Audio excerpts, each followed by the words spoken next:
Halo, salah satu yang paling membuat pejabat kita atau pemerintah kita tampak begitu gembira dari hasil kunjungan Presiden ke luar negeri kemarin ini adalah bersedianya Tiongkok membantu program makan siang gratis.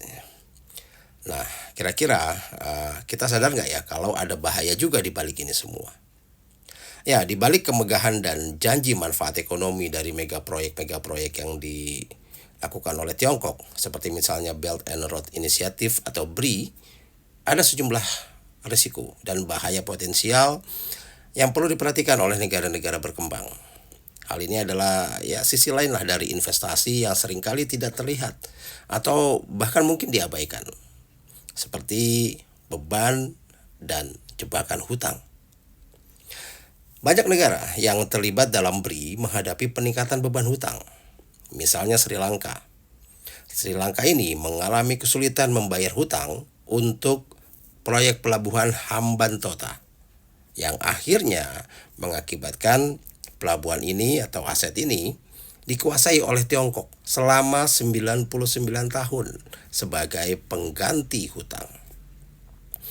Nah, sedangkan Indonesia.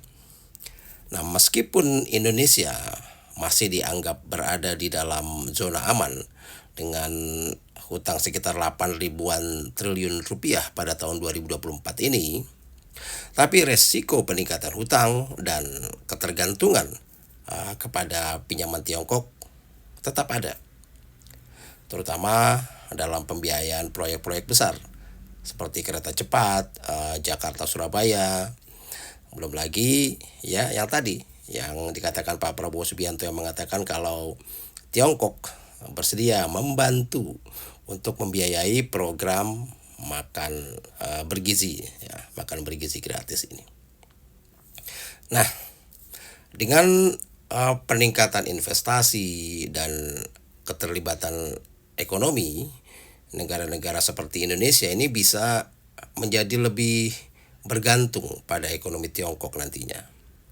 Hal ini membuat mereka rentan terhadap perubahan-perubahan kebijakan ekonomi Beijing atau misalnya terjadi perlambatan ekonomi di Tiongkok.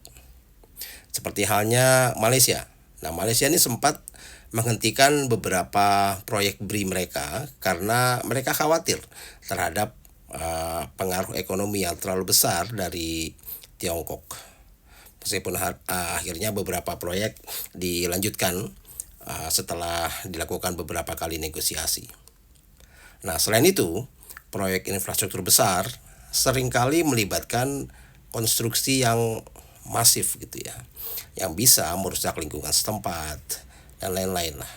Ini kan maksudnya termasuk deforestasi, kerusakan ekosistem dan polusi tentunya.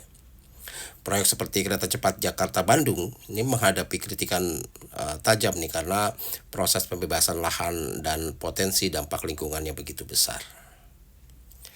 Ya, sementara itu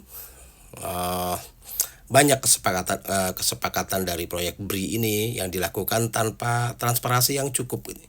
Dan ini menimbulkan banyak sekali kekhawatiran tentang korupsi, ketidakefisienan, dan keputusan yang tidak menguntungkan, terutama untuk jangka panjang bagi negara penerima.